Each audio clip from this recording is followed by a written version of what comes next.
So let me, as we wrap up today, I know that legislators like yourself work very hard to find solutions and to make things better for our citizens.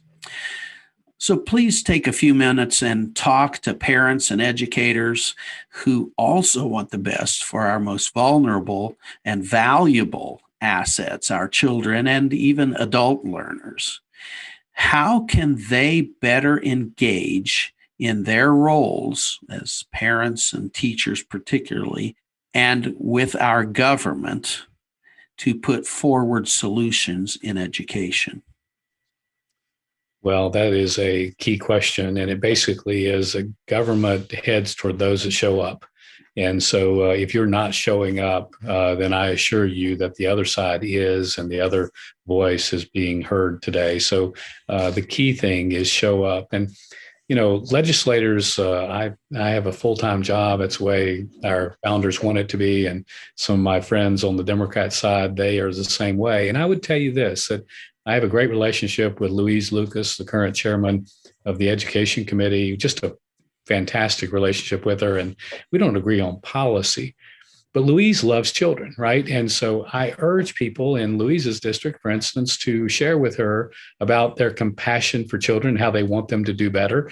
Everyone else that's on the Education Committee, even if they're right or they're left, you have to assume that they have the best interest of children involved. It's just a matter of philosophy on how they get there. And you can influence that.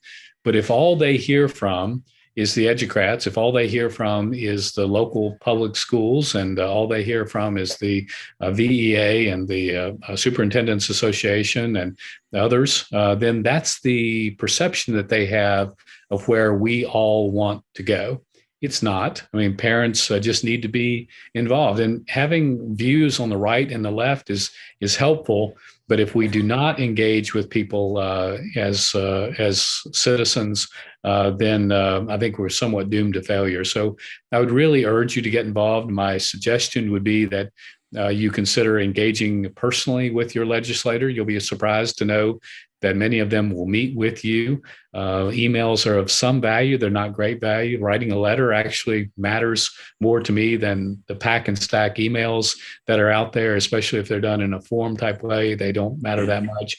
You becoming personally engaged with your legislator is important. And the last point on that is don't assume that your legislator who you think is doing the right thing is being encouraged to continue to do the right thing. We all get weary in well-doing, and I've been there for far too long, about 30 years, and you get beat up. And it is often important that you have someone that says, I'm praying for you, or I'm wanting you to continue to move on, because you will, even as someone who thinks you're doing the right thing, get all the discouragement you need, but you also need the encouragement. So whether you live in someone that's liberal or conservative, or they agree with you or they don't agree with you, make sure that you are engaged. Thank you, Senator, and thank you for your years of service here in Virginia.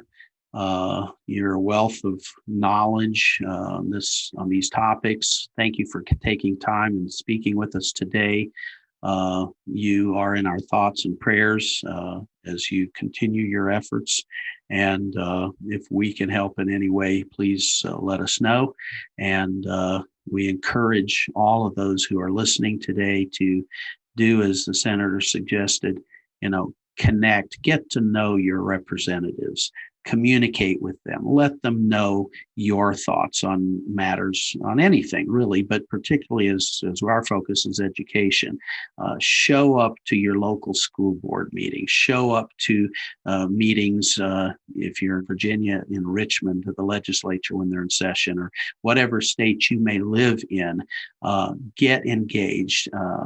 Because it does make a difference. Your voice matters, and it's time to use that voice for the good of our children, for the good of our education in this country. So God bless you. Thank you so much. Thanks for having me.